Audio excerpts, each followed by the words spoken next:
रक्षाबंधन की पौराणिक कथा। राखी के पर्व की शुरुआत कब से हुई इसकी कोई निश्चित जानकारी तो नहीं है, पर पुराणों में इस पर्व से संबंधित कुछ कथाएं हैं जो हम आज आपको बताएंगे। पुराणों के अनुसार रक्षाबंधन पर्व लक्ष्मी जी का बलि को राखी बांधने से जुड़ा हुआ है। इसके लिए पुराणों में एक कथा है जो इस प्रकार है। जब दानवों के राजा बलि ने अपने 100 यज्ञ पूरे कर लिए तो उन्होंने चाहा कि उसे स्वर्ग की प्राप्ति हो। राजा बलि की इस मनोइच्छा का भान देव इंद्र को होने पर देवराज इंद्र का सिंहासन डोलने लगा। जब देवराज इंद्र को कोई उपाय नहीं सूझा तो वो घबराकर भगवान विष्णु की शरण में गए और बलि की मनसा बताई तथा उन्हें इस समस्या का निदान करने को कहा। देवराज इंद्र की बात सुनकर भगवान विष्णु 52 अवतार ले ब्राह्मण वेश धरकर राजा बलि के यहाँ भिक्षा मांगने पहुँच गए, क्योंकि राजा बलि अपने दिए गए वचन को हर हाल में पूरा करते थे।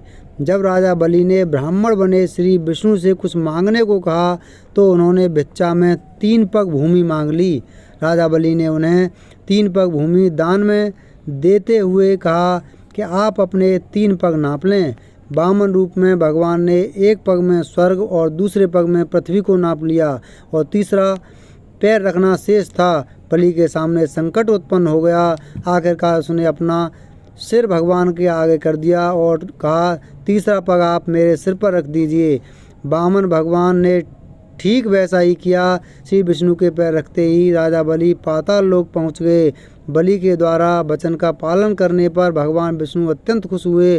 उन्होंने आग्रह किया कि राजा बलि उनसे कुछ मांग ले। इसके बदले में बलि ने रात दिन भगवान को अपने सामने रहने का वचन मांग लिया। श्री विष्णु को अपना वचन का पालन करते हुए राजा बलि का द्वारपाल बनना पड़ा।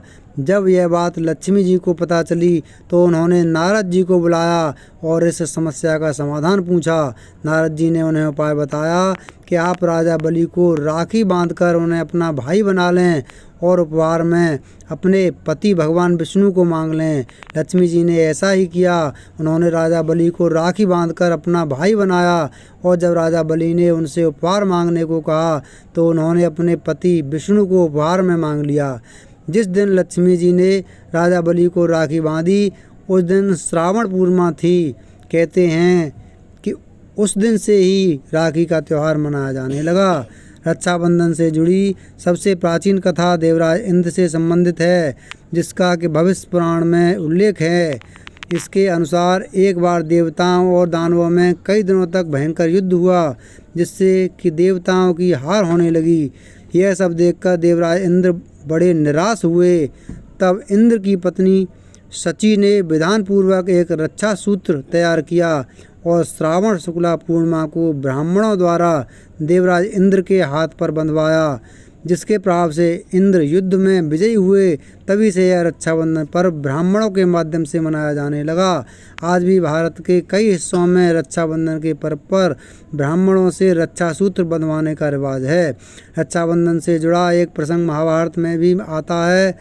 महाभारत में कृष्ण ने शिशुपाल का वध अपने चक्र से किया था। शिशुपाल का सिर काटने के बाद जब चक्र वापस कृष्ण के पास आया तो उस समय कृष्ण की उंगली कट गई। भगवान कृष्ण की उंगली से रक्त बहने लगा। यह देखकर द्रौपदी ने अपनी साड़ी का किनारा फाड़कर कृष्ण की उंगली में बांधा था, जिसको लेकर कृष्ण ने उसकी रक्षा करने का वचन दिया था। इसी ऋण को चुकाने के लिए दुशासन द्वारा चीरहरण करते समय कृष्ण ने द्रौपदी की लाज रखी। तब से रक्षाबंधन का पर्व मनाने का चलन आ रहा है। मध्यकालीन युग में राजपूत व मुस्लिमों के बीच संघर्ष चल रहा था। रानी कर्णावती चित्तौड़ की राजा की विधवा थीं। रानी कर्णावती को जब बहादुर शाह द्वारा मेवाड़ पर हमला करने की पूर्व सूचना मिली तो वह घबरा गईं। रानी कर्णावती बहादुर शाह से युद्ध कर पाने में असमर्थ थीं। अपनी प्रजा की सुरक्षा का कोई रास्ता न निकलता देख रानी ने हुमायूं को राखी भेजी। हुमायूं ने राखी की लाज रखी और मेवाड़ पहुंचकर बहादुर शाह के विरुद्ध मेवाड़ की ओर से लड़ते हुए कर्णावती और उसके राज्य की रक्षा की। दरअसल हुमायूं उस समय बंगाल पर चढ़ाई करने जा रहा था, लेकिन रानी के और मेवाड़ की रक्षा के लिए अपने अभियान को बीच में ही छोड़ दिया।